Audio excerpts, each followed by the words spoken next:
call this White Fang. So what we're gonna do is I'm gonna make a little prediction.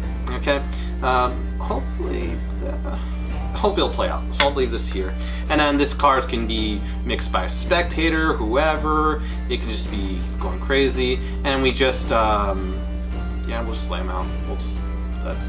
The spectator could even do this themselves, so we have a little bit of fun.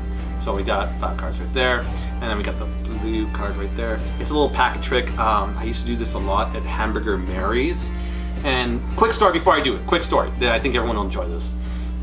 I would be a host at Hamburger Mary's, making really good money because I did really good hosting. And believe it or not, and as we're opening up the shop for the Saturday or Sunday brunches, people will be waiting around, bored as all hell. I do little jokes or crack little jokes, and everyone's enjoying themselves. Like, yay, you're actually being considerate of the fact that we're waiting half an hour in line just to watch a brunch show. You know, and they get their mimosas. I make sure they all get nearly hammered. Not the DDs. We make sure we get DDs are all covered, okay? But we make sure everyone's very, very happy there. As the host, is my job. I'm like kind of like a manager. And this is the trick I would use very often, like very heavily for those situations. And it plays very strongly for women. They consider it like a fortune-telling game. So with that said, let's jump into it. The spectator can, prediction right here, they can hold on to it. We put under a glass of water. Great, hold up. That's important. And they can name, you know what, Kelly, join me for this one. I think you'll enjoy this one. Okay, cards out of the way, there's no tricks. It's literally just this moment of the 5 cards, you, me, and me communicating through this medium of performance of cards, my feelings of love for the general human being. Aww. Or for everyone. Awesome. So, point to any 2 you like. I like these 2. Those 2? Closest to me, of course. Oh, closest to the heart. Oh. Aww. So, we'll set these 3 aside. They don't even matter. Bye. Later. Never missed you. So we're left with 2 choices right immediately. So I want, I'll just make it more like this. Okay. And I want you to nudge one towards me. Okay. We'll set this one aside. Now, since the beginning, okay, I try to make it personal. Like you're going to be drawn kind of to that card. We don't know what it is yet, but it'll be interesting. Okay. We eliminated all of them, and we want to just make it, build it down to this epic moment, just this card. And it, you know, it couldn't mean much, you know, but maybe it is. Let's see. You can turn it over. I don't want to. Turn it over? Yeah, go for it. Okay. 10 of spades. Now, it doesn't mean much. No. Unless it's what I predicted since the very beginning. Yeah. Yay. And then they're like, okay, Magician Man, that was cool, but what about the other cards? You know, they could have been rigged. They could all be 10s. Yeah, they're all 10s. They're all 10s. And then I'll let the spectator turn them over themselves. Go for it. And they come to realize that they're all blank. Lovely. Wow. So it's like a mini blizzard kind of effect. You really stretch it, it's like a mini blizzard by Dean Dill.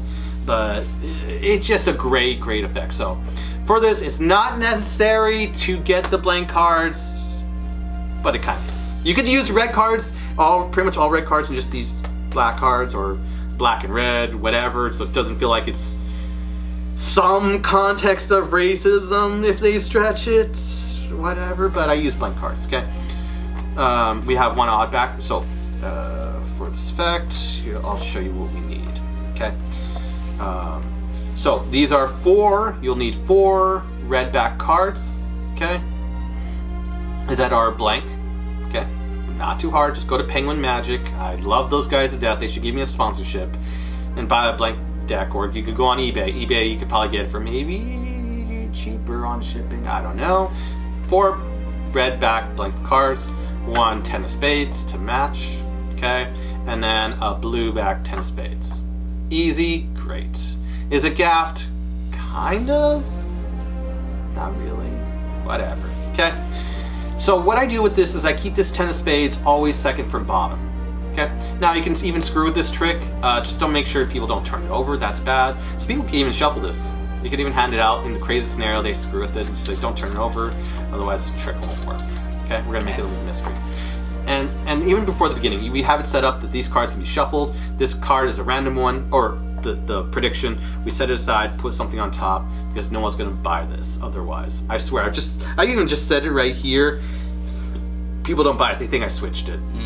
I get it. Holding it down. Holding it up. Okay. And so I'm gonna have a little prediction with these cards, and then you can look at them casually, look at them, and you just see. Yeah. It's terrible. And then you say I'm gonna make a prediction. Okay.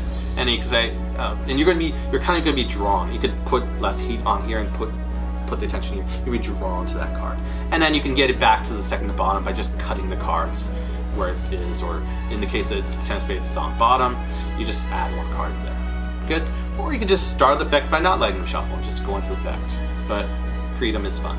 It's powerful. So we set them down, we lay them out, and the target card is right here. Okay. And we leave it to the spectator. Now, depending on their angle, they may choose differently. That happened before? Yeah, they choose differently. So it always is different every time. You just work with it. It's called equivocate. Wow. Equivocate is basically you eliminate the choices, so you get that choice. But I see. But because I did it so casually, and you actually leaned to the optimum choices, Yeah. it worked. Fell right into your plan. And Okay. you could even apply psychology by saying, pick any 5 cards. Right. So it could be, if you're aiming to screw the person, they know to go against revert psychology. That if you say choose any 5 cards, then they'll go immediately for these, and you basically got them to go into it because they go against you. Yeah. So it's like a mind game. Wow. It's evil. It's evil. So in this case, I say I was just being casual. Choose any. In the case of performance, Kelly chose right here. For these two, right off the bat. So I'm like, cool. In the case that they choose these two, or whichever one, in the case they choose these two, just like, okay, we'll toss them away. That easy. Okay, go for another 2. And we're going to do an alternate scenario. Choose another 2. Okay. If they choose these 2, you eliminate this one, the freebie, and then you go into the same final scenario. If they choose, it's always optimal to go into 2 phases of elimination. But if there's a 3, which is in this case 3, then you can go into the 3rd phase, and then we'll cover the 3rd phase. Don't worry. But in the case of they choosing, okay, do it again. They choose these 2, eliminate these 2, and then you're golden. You're set up. But in the case they choose this one, then we get to the scenario, and you can just plug in the situation. So I'm covering all the bases all at once. Yeah, I like this.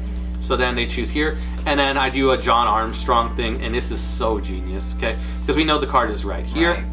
And then you say, nudge one towards me. It's just like it's just before it feels more natural. Yep. Rather than going.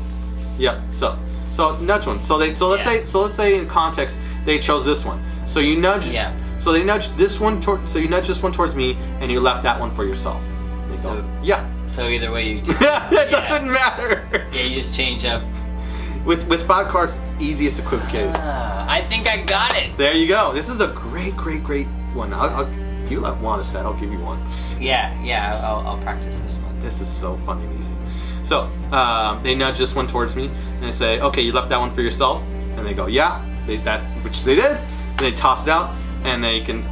What? Well, we don't know we don't know the effect yet. They just eliminate down to 1 card. They don't know what the effect is yet. You have to hide it. Yeah. There you go. You eliminate all down to this one. Okay. Now.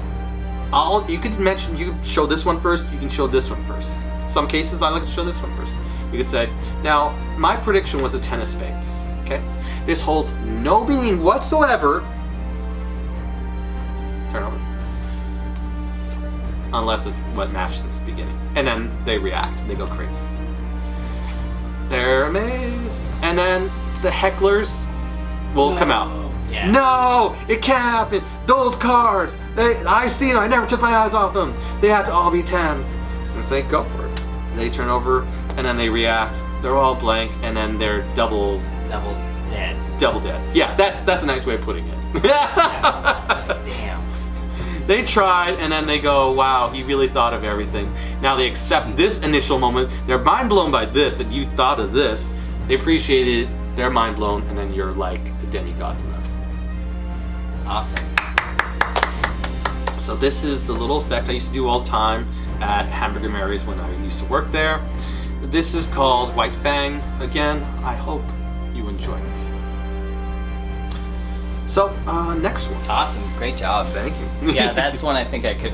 This is manipulation, basically. Yeah. I mean, Hey, you want this set? You could have this one. I got. I can make another one. It. I'll practice There it. you go. Just remember to keep it second from the bottom. You do. Just put down that picture. Yeah. Oh, really? Yeah. I'll send you the video. The Yeah, tutorial yeah, video. yeah, So you can rewatch it.